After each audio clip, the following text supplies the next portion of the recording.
No compromise. உங்க சைடுலயும் எங்க சைடுலயும். It's a GT promise. GT Holidays, South India's #1 travel brand. Rubilux Paints, best quality, best value for money. உங்கள் பேர் சொல்லும் paint Rubilux Paints. விஜயை ஒழிக்க பார்க்கறாங்க விரோதி என்று. அதை தான் அவங்க சிபிஐ சொல்லுது criminal negligence of the state government அப்படின்னு சொல்றாங்க. அது கூட அது கூட விஜயனுடைய பார்ட்டிசிபேஷனும் 50% இருக்குங்கிற கன்க்ளூஷனுக்கு வந்திருக்காங்க. சார்ஜ் ஷீட் ஃபைல் பண்ண போறாங்க. இப்போ 50-50 பண்ணிட்டாங்கன்னா சுப்ரீம் கோர்ட் என்ன நிலைமை எடுக்குதோ எடுத்துட்டு போட்டோம். அதுல விஜயை குற்றவாளியாகவோ விஜயை சார்ஜ் ஷீட்லயோ பண்றதுக்கு அவசியம் இல்லைன்னா சிபிஐ நடக்குது என்ற சிறப்பு செய்தியை ஆகாயம் நேயர்களுக்கு நிஜந்தன் மூலமாக நான் தயாரா ஆசைப்படுகிறேன். இதுதான் டெல்லியில் நடந்தது விஷயங்க. ஆனா கூட்டணியில கொண்டு வருவதற்காக, தேசிய ஜனநாயக கூட்டணி கொண்டு வருவதற்காக விஜய் இந்த மாதிரி நெருக்கடி தள்ளி பாஜக லாபம் தர முயற்சிக்குது. அது சரியா தவறு? அந்த விஜய் கிட்ட பயந்துட்டு அவன் ஸ்குவீஸ் பண்ணி விட்டாங்க அந்த இதுல கேசஸ்ல. பட் நரேந்திர மோடி ஒன்றும் பண்ணவே முடியல. விஜய் இனி இந்த சூழலில் மேலெழுந்து வர முடியுமா? அரசியல் ரீதியாக வருவார். விஜய் ரஜினிகாந்த் அல்ல, விஜய் கமல்ஹாசன் அல்ல, விஜயகாந்த் அல்ல. காம்ப்ளிகேஷன்லேருந்து வந்துட்டான்னு வச்சுங்க வெளில. இன்னும் ஒரு 10 நாள்ல வந்துடும். இன்னைக்கு கூட அவங்க கூட்டம் போட்டிருக்காங்க. எத்தனை நாள் நீங்க எதிர்வினை செய்திகள் போட்டாலும் சரி, விஜய் பிச்சுன்னு வருவாருங்க, கிழிச்சுன்னு வருவாருங்க, அலற விடுவாருங்க. உங்க கரண்ட் பில் ஏறிட்டே போகுதா? கவலை விடுங்க. 100% ஈஸி கிரேட் காப்பர்ல தயாரிக்கப்பட்ட லெவிட் வயர்ஸ் அண்ட் கேபிள்ஸை பயன்படுத்தி உங்க கரண்ட் பில்லை மிச்சப்படுத்துங்க. என்றென்றும் நம்பிக்கையுடன் லெவிட் கேபிள்ஸ் அண்ட் வயர்ஸ். வணக்கம் ஆகாயம் நண்பர்களே. கரூர் வழக்கில் விஜய் சிக்க வைக்கப்படுகிறாரா? கூட்டணிக்கான நிர்பந்தமா? இதை பற்றி பேசுவதற்காக மூத்த பத்திரிகையாளர் திரு டெல்லி ராஜகோபாலன் நம்முடன் இணைகிறார். வணக்கம் திரு ராஜகோபாலன். நமஸ்காரம் நிஜந்தன். நமஸ்காரம். கரூர் வழக்கில் சிபிஐ விசாரணை நடக்குது. விஜய் 2வது தடவை ஆஜரானாரு. அவரை ஏதோ வகையில் சிக்க வைப்பதற்கு முயற்சி நடக்கிறது, நிறைய கேள்வி கேட்டாங்க அப்படின்னு தகவல்கள் வெளியே வருது. உண்மையிலேயே அவரு சிக்க வைக்கப்படுகிறாரா? விஜய் அவர்களை திராவிட முன்னேற்ற கழகம் நெசுக்குவதாகத்தான் இருக்கிறது. சிக்க வைக்கல, நெசுக்க பார்க்கிறாங்க. விஜயை ஒழிக்க பார்க்கிறாங்க விரோதி என்று. அவர்கள் திராவிட முன்னேற்ற கழகமும் சரி, திராவிட முன்னேற்ற கழக அரசாங்கமும் சரி, அவரை எத்தனை சிக்கல்களில் வைக்க வேண்டுமோ அத்தனை சிக்கல்களில் வைக்கிறார்கள். ஆனால் விஜய் வெற்றிகரமாக வெளியே வருவார்தான் என்னுடைய நம்பிக்கை இருக்கிறது. நிஜத்த காரணம், அவர் மீது வேண்டுமென்றே பல குறுக்கு வழக்குகளை எல்லாம் போட்டுவிட்டு அவரை சிக்க வைக்கியது திராவிட முன்னேற்ற கழகம். தமிழ்நாட்டிலங்க 3-4 ஸ்தலம் இருக்குதுங்க. நிஜத்தன், திருச்செந்தூர், அதே மாதிரி நாகூர், வேளாங்கண்ணி, அங்கெல்லாம் மத விழாக்கள் நன்றாக நடக்கின்றன. 5 லட்சம் 10 லட்சம் பேர் வராங்க. No incident. அங்கெல்லாம் ஸ்மூத்தா போகுது. எப்படிங்க போகுதுங்க? விஜயே காரைக்குடி மாதிரி என்னது கள்ளக்குறிச்சி அங்கெல்லாம் போயிட்டு வந்தார். 5வது இடத்துல போனோன்னு கரூர்ல எங்க ஜீரோயின் பண்ணணும். அதை தான் அவங்க சிபிஐ சொல்லுது criminal negligence of the state government அப்படின்னு சொல்றாங்க. அது கூட விஜயனுடைய பார்ட்டிசிபேஷனும் 50% இருக்குங்கிற கன்க்ளூஷனுக்கு வந்திருக்காங்க. சார்ஜ் ஷீட் ஃபைல் பண்ண போறாங்க. இப்போ 50-50 பண்ணிட்டாங்கன்னா சுப்ரீம் கோர்ட் என்ன நிலைமை எடுக்குதோ எடுத்துட்டு போட்டோம். அதுல விஜயை குற்றவாளியாகவோ விஜயை சார்ஜ் ஷீட்லயோ பண்றதுக்கு அவசியம் இல்லைன்னா சிபிஐ நடக்குது என்ற சிறப்பு செய்தியை ஆகாயம் நேயர்களுக்கு நிஜந்தன் மூலமாக நான் தயாரா ஆசைப்படுகிறேன். இதுதான் டெல்லியில் நடந்தது விஷயங்க. எங்கிட்ட ஒரு CBI top source told me sir. ஆனா அவரு சார்ஜ் ஷீட்ல கொண்டு வர பாக்குறாங்க, எஃப்ஐஆர்ல கொண்டு வர பாக்குறாங்க. அப்படிங்கிறது சாத்தியமா? திமுகவினால் ஒரு ஐடி விங்குன தமிழ்நாடு போலீஸ் இவங்கெல்லாம் செய்யக்கூடிய குழப்பம் தான் நான் நினைக்கிறேங்க. அது மாதிரி ஒரு நியூஸ் சோசியல் மீடியால வளர்க்க விட்டது அதுதான். அதுல பரிதாபத்திற்குரிய பத்திரிகையாளர்களும் வழிகளாகி விட்டார்கள். சென்னை பத்திரிகையாளர் சொல்லுவது ஒரு தனி, டெல்லி பத்திரிகையாளர் சொல்லுவது தனி என்று ஒரு மோதல் வந்து விட்டது. இதற்கு முக்கிய காரணம் தமிழக போலீசார் திருச்சி விஷயத்தை தள்ளுகிறார்கள். காரணம், விஜய் மீது கோபப்படுவதை அவர்கள் விஜய்க்கு சிம்பத்தி வந்துருமோன்ற பயமும் தமிழக போலீசாருக்கு இருக்குது, டிஎம்கேக்கும் இருக்குதுங்க. ஆனா கூட்டணியில கொண்டு வருவதற்காக, தேசிய ஜனநாயக கூட்டணி கொண்டு வருவதற்காக விஜய் இந்த மாதிரி நெருக்கடி தள்ளி பாஜக லாபம் தர முயற்சிக்குது. அது சரியா தவறு? பாஜக வந்து they don't consider Vijay as a major. ஏன்னா அவர் வந்து கிறிஸ்டின் ஓட்ஸ் எடுத்துன்னு போயிடுவாரு, டிஎம்கே தான் பாழாகும்னு நினைக்கிறாங்க, அவ்வளவுதான். இன்ஃபேக்ட் பாஜக வந்து விஜயோட போறதுக்கு இஷ்டமே இல்லைங்க. டாப்ல நான் சொல்றேன். என்ன காரணம்? உடனே பாஜகங்கிறீங்களா சார்? நான் 3 கேள்வி கேட்கிறேன் நிஜந்தன். டெல்லியில 19ஆம் தேதி மீட்டிங் 3ஆம் தேதி மீட்டிங் வச்சாங்க ராகுல் காந்தி தலைமையில. ஒவ்வொருத்தரையா போய் கேட்டாங்க என்ன நடந்தது. கேசி வேணுகோபால் பிரீஃபிங் தனியா இருந்தது, செல்வ பெருந்தகை பிரீஃபிங் தனியா இருந்தது. கேசி வேணுகோபால் வந்து டிஎம்கே அலையன்ஸ் தொடரும்னு சொல்லவே இல்லை. யாரையும் பேசாதேன்னு ஒரு 2வது கேக் ஆர்டர் போட்டாங்க. மூக்க ஜிப் வச்சு மத்த நாளே மாணிக் தாக்கூர் பேச ஆரம்பிச்சிட்டாரு. இது நடுவுல நாளைக்கு கனிமொழி டெல்லிக்கு வரான்னு சொல்றாங்க பேசுறதுக்காக. ஏங்க இது வரைக்கும் திராவிட முன்னேற்ற கழகம் காங்கிரசுடன் தேர்தலுக்கு பேச்சுவார்த்தைக்கு குழு அமைக்கவில்லை. என்ன காரணம்? அவங்களுக்கு இஷ்டம் இல்லை, போறாங்கிறாங்க. தமிழகத்தில் திராவிட முன்னேற்ற கழகத்தின் முதுகில் குத்தியது ராகுல் காந்தி காங்கிரஸ். குறிப்பாக செல்வ பெருந்தகை ஒன்றாக இருந்து மாணிக் தாக்கூர் தான் என்டி டிஎம்கேவா இருக்காரு. ஆனா இன்னைக்கு நடந்த தமிழ்நாடு காங்கிரஸ் கமிட்டியுடைய முக்கிய குழு கூட்டத்தில் கூட கூட்டணிக்கு எதிராக இருப்பவர்கள் கலந்து கொள்ளவில்லை அப்படின்னு செய்திகள் வருது. அப்படி அவங்க கலந்து கொள்ளவில்லை ஆக்சுவலா. அப்படின்னா காங்கிரஸுக்குள்ள விஜய் பக்கம் போயிடணும் அப்படிங்கிற எண்ணம் அதிகமா இருக்கா, இல்ல அது சாத்தியமா? நான் ஒண்ணு சொன்னா நீங்க கோச்சிங் மாட்டீங்களே நிஜந்தன். சொல்லுங்க. ஏற்கனவே நம்ம டிஸ்கஸ் பண்ணிருக்கோம்னு நினைக்கிறேன். இப்போ காங்கிரஸுக்கும் திமுகவிற்கும் அந்த டைவர்ஸ் ஆயிடுங்க. முடிவுகிறீங்க? ஏன்னா கலந்துக்கலன்னு நீங்க சொல்றீங்க, நானும் கேள்விப்பட்டேன். அவங்களாம் இப்போ 85 வயசுல சிதம்பரத்துக்கு என்னங்க இந்த வேலை? எதுக்குங்க டிஎம்கேக்கு லாபி பண்றது ராகுல் காந்தி? படான்னாரு அவர். இப்போ பி சிதம்பரம்னா பழனியப்பன் சிதம்பரம், பிரவீன் சக்கரவர்த்தி அவர் ஒரு பிசி. இப்ப ராகுல் காந்தி 2 பிசி நடுவில் மாட்டினுட்டாரு. அவன் பிரவீன் சக்கரவர்த்தி நம்புறாரு. ஏன்னா ஓட்டுச்சோரி கத்து கொடுத்தவன் பிரவீன் சக்கரவர்த்தி. அவர் தான் அந்த ஈகல்ங்கிற டிபார்ட்மெண்ட்டுக்கு இருந்தாரு. அவர் தமிழ்காரர், அவர் நல்ல தமிழ் பேசுறாரு, ரொம்ப ஜோரா. ராகுல் காந்தி கன்வின்ஸ் பண்ணி வச்சிருக்காரு. பிச்சை சிதம்பரம் மூக்கோடப்பட்டு வந்துட்டாரு. இன்னைக்கு சிதம்பரம் டிஎம்கே அவர் அடுத்த ராஜ்யசபா 85 வயசாச்சு. என்னங்க சாங்க வீடு வாங்குறது, காடு போங்குறது, என்னங்க இதெல்லாம் வாய முடியும். அதனால தான் காமிச்சு கட்சி பிளந்து விடும் நினைக்கிறேன். ஒரு செக்ஷன் விஜயோட போயிடுவாங்க சார். ஆனா திமுக இருப்பதற்கு காங்கிரஸ் தலைமை விரும்புதுல. அப்படி சொல்லவே இல்லையே, ஒண்ணு ஓப்பனா சொல்லவே இல்லையே. ஆனா பின்னணியில விரும்புறாங்கல்ல நிஜந்தன். 3 குழு போட்டாங்க சார். சோடங்கர்னு ஒருத்தர் வந்தார் சார் கோவால இருந்து. டிஎஸ் சிங்தேவ்னு ஒருத்தர் வந்திருக்காரு சார் சத்தீஸ்கர்ல இருந்து. முக்குல் வாஷ்னிக் வந்திருக்காருங்க மகாராஷ்டிரால இருந்து. என்னங்க இருக்குது? சின்ன துக்குடா கடுகு அளவு இருக்கு பெருங்காய டப்பா காங்கிரஸுக்கு 3 பேர் அடிச்சுட்டு இருக்கீங்களே. You cannot take a stand. ஏங்க இது வரைக்கும் ஸ்டாலின் வந்து பார்க்கவே இல்லை அவங்களெல்லாம். எங்க திமுக தலைமையில இருந்து ஒரு குழு போடவே இல்லை. முரசொலியில ஒரு பாக்ஸ் பட்டி போடுவாங்களே, ஏன்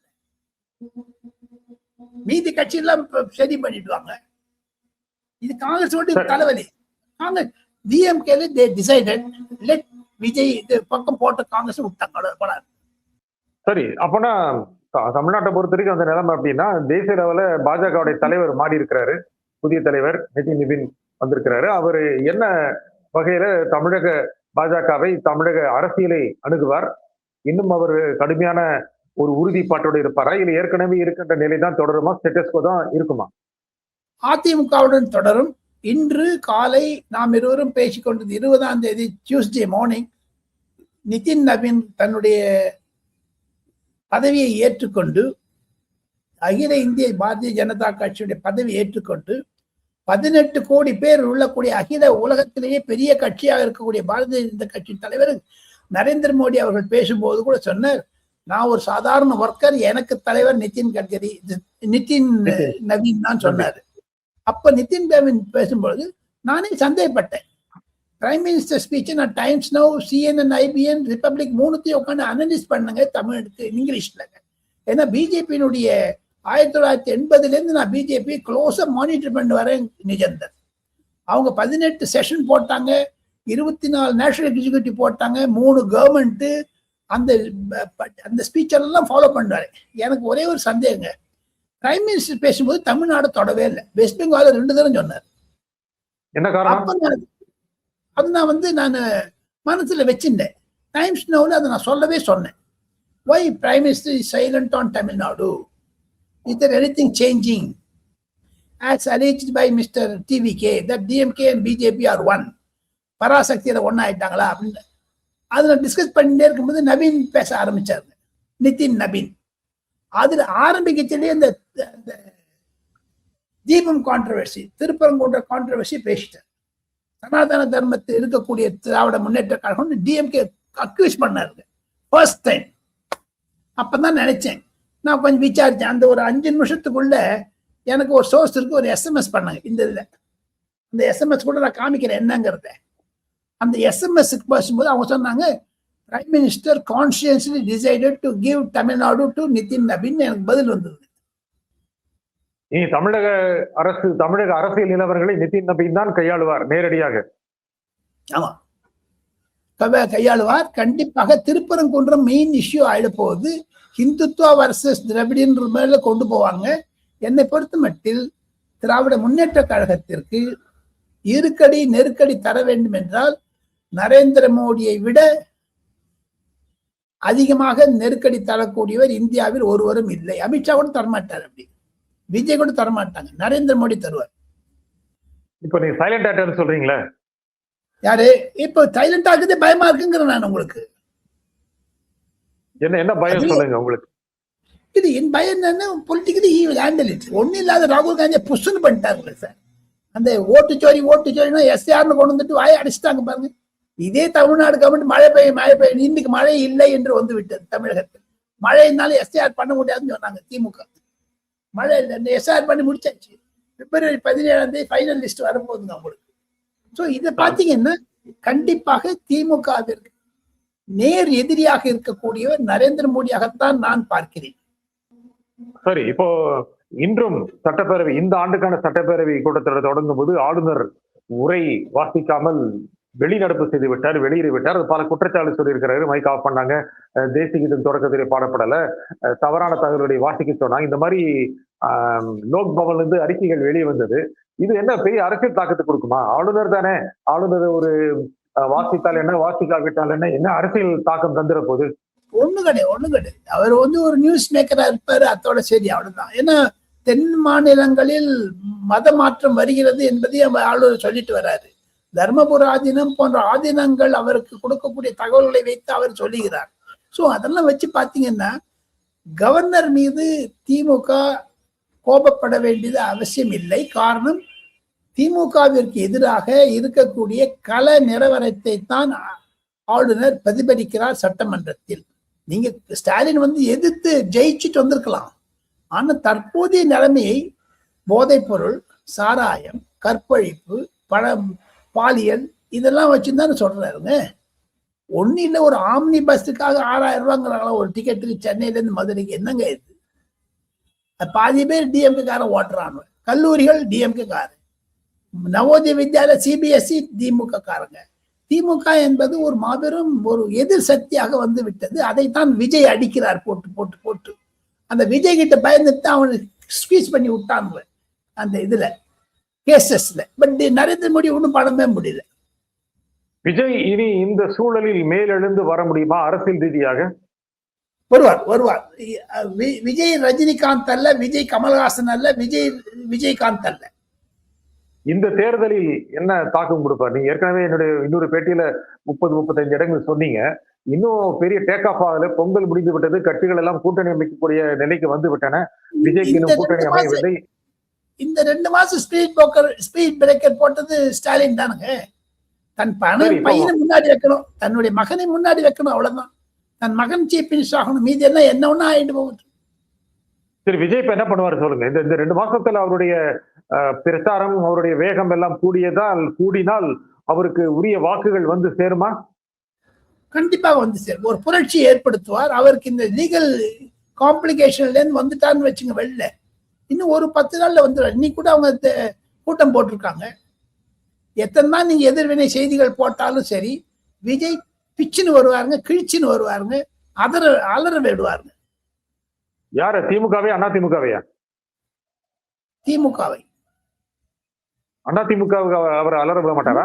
அண்ணா DMK is not in the government. Government மேல பொதுமக்கள் விரோதமா இருக்காங்க. அண்ணா திமுக மீது பொதுமக்கள் ஆதரவாக இருப்பதைத்தானே எடப்பாடி பழனிசாமியினுடைய 200 தொகுதிகளுடைய சுற்றுப்பயணம் தெரிவிக்கிறது. பொதுமக்கள் திமுக அரசு மீது இருக்கக்கூடிய ஆத்திரத்தை தானே விஜய்க்கு வந்த கோபத்துல அந்த கரூர் இன்சிடென்ட் தெரிவிச்சது. 10 ரூபா பாலாஜின்னு போது தானே செருப்பால் அடிக்கிறாங்க சார். அதெல்லாம் பார்த்துட்டே இருங்க. மிஸ்டர் மோடினாரு, மோடி சார் அப்படின்னாரு, பதத்தை கழித்தட்டு வந்தது. ஸ்டாலின் சார் அப்படின்னாங்க. அது அது அந்த அந்த கொள்ளை அடிச்சுட்டாங்களே. ஒரு விஜய் மீண்டு வர முடியுமா?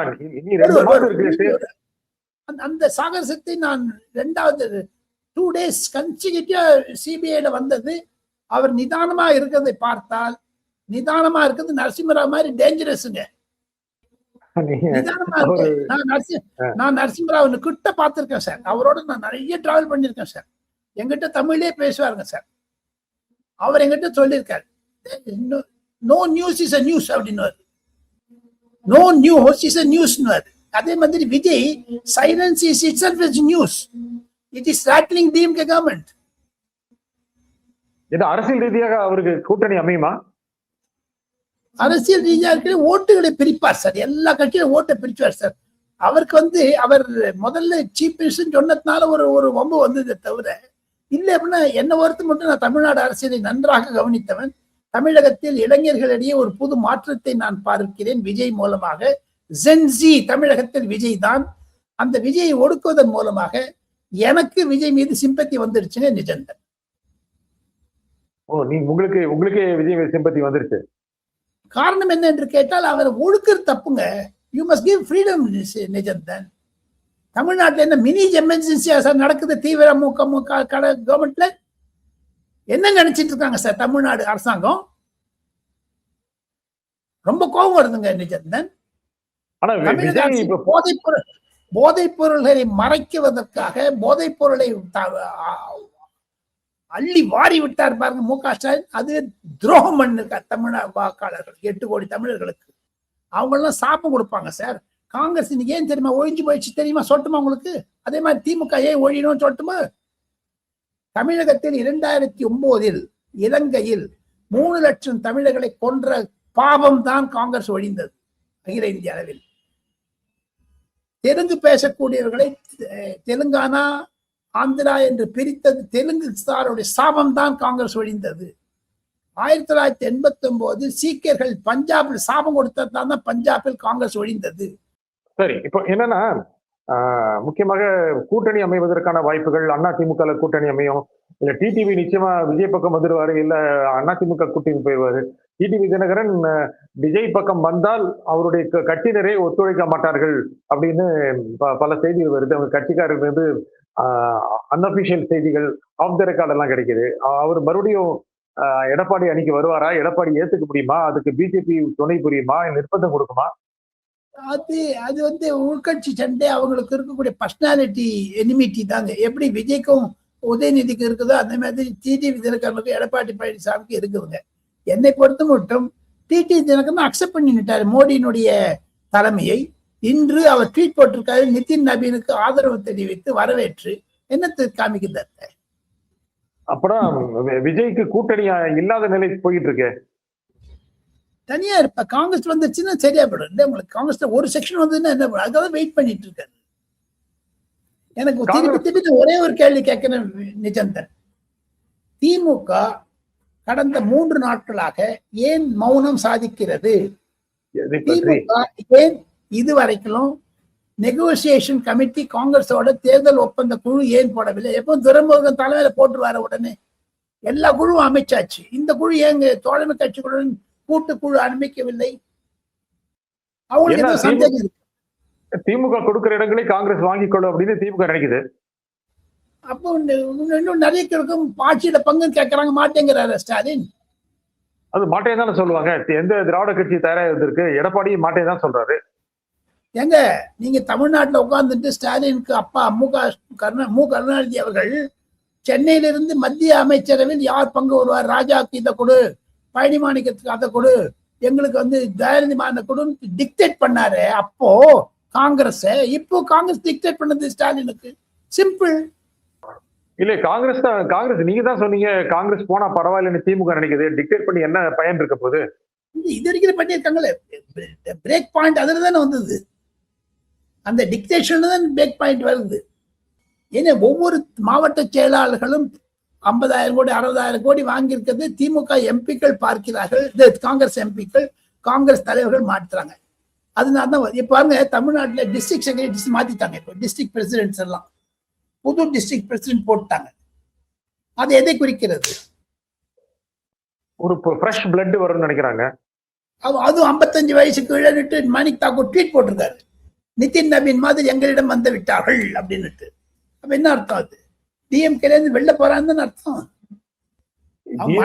வெளியே திமுக கூட்டணியை யார் விரும்புகிறார்களோ அவர்களைத்தான் மாவட்ட செயலாளராக மாவட்ட தலைவர்களாக காங்கிரஸ் நியமித்திருக்கிறது. அந்த ஒரு கோணம் இருக்கு இல்லையா? இருக்கு.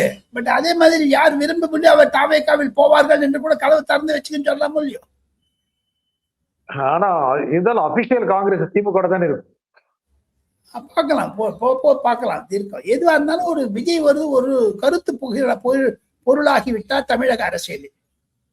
இந்த தேர்தலுக்கு முன்பாக இந்த சிபிஐ தன்னுடைய அறிக்கையை உச்சநீதிமன்றத்தில் தாக்கல் செய்யும். அது தாவேக்காவை நெருக்கடியில் தள்ளும். அவர்கள் தேர்தலில் தங்களுடைய நிலைப்பாட்டை சொல்ல முடியாத நிலைக்கு தர்ம சங்கடத்துக்கு உள்ளாவார்கள். இதெல்லாம் சாத்தியமா? சாத்தியமே கிடையாது. விடுதலை நம்ம பேர் நம்ம விஜய்க்கு கண்டிப்பாக கரூர்ல இருந்து நியாயம் கிடைக்கும் சார். 41 உயிர்கள் கொடுக்கக்கூடிய சாபம் இருக்கிறது திமுக அரசாங்கத்துக்கு மீது. அதுக்கு நிறைய இவருக்கு விஜய்க்கு நல்ல சான்ஸ் இருக்கும் சார். ஆனா நீங்க ஓட்டை பிரிப்பாரு அப்படின்னு சொல்றீங்க. அதே சமயம் பிரிப்பார், நிச்சயம் பிரிப்பார். காரணம் என்னன்னா அவன் இன்னும் ஸ்டீல்ல வரட்டும். நிஜந்தன் அது என்ன சொல்றாங்க? ஸ்டீல்ல வரதுன்னா என்ன? பிரச்சாரத்துல வரது சொல்றேன். இந்த சூடு பிடிக்கல மிக என்ன பண்ணுவார் இப்ப பாரு. இந்த மாதிரி பேசுவார், நல்லா பேசுவார், ரொம்ப அட்ராக்டிவா பேசுவார் பாருங்க, ரொம்ப காரசாரமா பேசுவார். யூஸ் ஆகும். பொதுமக்களிடையே வாக்காளர்களிடையே கண்டிப்பாக அது ஒரு பிரதிபலிப்பு இருக்கும், கண்டிப்பாக இருக்கும். ட்ரெடிஷனல் ஓட்டு திமுக போற ட்ரெடிஷனல் பாரம்பரிய வாக்காளர்கள் கூட்டணியுடைய பலம், அதிமுகவுடைய பாரம்பரிய வாக்காளர்கள், அதே மாதிரி பாஜக அணியுடைய பாரம்பரிய வாக்காளர்கள், இவர்களை தவிர்த்து விட்டு விஜய்க்கு போட வேண்டும் என்று ஏன் நினைப்பார்கள்? அந்த பாரம்பரியத்திலேருந்து இல்லாத அப்பாரம்பரியமா இருக்காங்க பாருங்க, யங்ஸ்டர்ஸ், ஃபர்ஸ்ட் டைம் ஓட்டர்ஸ், அவங்க டிசைட் பண்றதுதான் இங்க வரணும். ஆனா அது கொடுத்து ஒரு வெற்றி எல்லாம் வந்துருமா என்ன?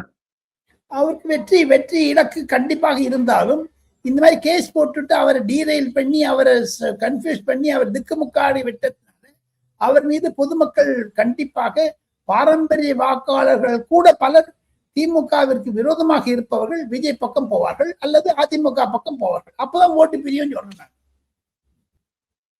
ஓட்டை பிரித்து ஒருவர் வெல்ல முடியுமா? ஓட்டை பிரித்து ஆளுங்கட்சி மைனாரிட்டி ஆக்க முடியும். அவருக்கு என்ன லாபம்? விஜய்க்கு என்ன லாபம்? அதுல உதயநிதி சீஃப் மினிஸ்டர் பண்ணாததுக்கு தான் லாபம். அவரு ஓட்டு வாங்கி ஜெயிக்கணும்ல. ஜெயிக்கிறாரோ தொக்குறாரோ உதயநிதி சீஃப் மினிஸ்டர் வரக்கூடாது, அவ்வளவுதானே. இல்ல இப்போ எலெக்ஷன் நடக்குது. நீங்க ரெட் ஜெயண்ட வச்சு மீதி பயமுறுத்தலாம். அவர் ஓட்டு வங்கி வச்சு இவர் மனம் மூட்டு அரசியல் ரீதியா நீங்க சினிமா மூலம் பண்ணா அவர் அரசியல் ரீதியா வராரு. அவருக்கு இன்னும் சரியாக வேட்பாளர்கள் இல்லை, பல தொகுதிகள் வேட்பாளர் இல்லை, கீழே வரைக்கும் கட்சி போகவில்லை, கிரவுண்ட் லெவல் இல்ல, இன்னும் பூத் லெவல்ல கட்சி போகல. இந்த மாதிரி தொடர்ந்து பெரிய கட்சிகள் திமுக அதிமுக ரெண்டு பேருமே விமர்சனம் பண்றாங்க. மிகப்பெரிய கட்சிகள் எல்லாருக்கும் பூத் லெவல் ஆட்கள் நிறைய பேர் இருக்காங்க. நான் ஒரு கிளியர் பொசிஷன்ல இருக்கேன் நிஜந்தன். என்னை பொறுத்த மட்டில் தமிழக அரசியல் என்றால் 2026 ஜனவரி 1 ஒரு கட் ஆஃப் டேட்டா வச்சிருந்தீங்கன்னா திமுக அதிமுக பலம் வாய்ந்த கட்சிகள் யாரும் இல்லைன்னு சொல்லல. ஆனால் ஒரு பக்கம் பாஜக ஒரு பக்கம் தாவேகா விஜய் வந்ததுனால 2 கட்சிகளும் பயந்திருக்கிறது. தமிழகத்தில் பொதுமக்கள் திமுகவிற்கு எதிராக இருப்பதனால் விஜய்க்கும் பாஜகவிற்கும் அதிமுகவிற்கும் ஒரு அனுதாபாலைகள் வர ஆரம்பித்து விட்டது. காரணம் திமுகவை எதிர்த்து இந்த போதைப் பொருள் சாராய எதிரால இருப்பது, ஆன்டி இன்கம்பன்ஸ் இருப்பதனால திமுக தோற்றுவிடும் என்று தான் பல கருத்து கணிப்பாளர்கள் தெரிவிக்கிறார்கள். இந்த after Vijay incident, after Thiruparankundram incident 3 channel, English channel survey பண்ணிருக்காங்க சார் டெல்லியில. That shows downgrade of DMK. But அது ஆட்சி இழக்கிற அளவுக்கு இருக்காதுல்ல? அது போதுதான் தெரியும், எலெக்ஷனுக்கு அப்புறம் தான் தெரியும். ஏன்னா பெரும்பான்மை குறைவா இருக்கலாம், சீட் நம்பர் கம்மியா இருக்கலாம், but still comfortable to make government, comfortable to form government. That will have a slip. அது கொஞ்சம் சரிவு இருக்குன்னு தான் எனக்கு தோன்றது. ஒரு 10 சீட் இருந்தா கூட போதுங்க. இப்போ இவ்வளவு பெரிய அண்டை மாநிலமான கர்நாடகாவில் நடக்கக்கூடிய டிராமா தமிழகத்தில் நடக்க ஆரம்பித்து விடும். யார் சீஃப் மினிஸ்டர், 6 மாசமா, 1 மாசமா, 2 மாசமா, 3 மாசமா, இதெல்லாம் வரும். அந்த குழப்ப நிலையை தான் விஜய் கொண்டு வந்து விட்டார். அந்த குழப்ப நிலையில் தான் திமுக தத்தளிக்கிறது. இந்த நிகழ்ச்சியில் கலந்து கொண்டு உங்களுக்கு கருத்தில் குறிப்பாக திரு டெல்லி ராஜகோபாலன், மிக்க நன்றி. தேங்க்யூ. மீண்டும் ஒரு நிகழ்ச்சியை சந்திப்போம். நன்றி, வணக்கம். No compromise. உங்க சைடுலயும் எங்க சைடுலயும். It's a GT promise. GT Holidays, South India's #1 travel brand. Rubilux Paints, best quality, best value for money. உங்கள் பேர் சொல்லும் பெயிண்ட் Rubilux Paints. உங்க கரண்ட் பில் ஏறிட்டே போகுதா? கவலை விடுங்க. 100% ஈஸி கிரேட் காப்பர்ல தயாரிக்கப்பட்ட லெவிட் வயர்ஸ் அண்ட் கேபிள்ஸை பயன்படுத்தி உங்க கரண்ட் பில்லை மிச்சப்படுத்துங்க. என்றென்றும் நம்பிக்கையுடன் லெவிட் கேபிள்ஸ் அண்ட் வயர்ஸ்.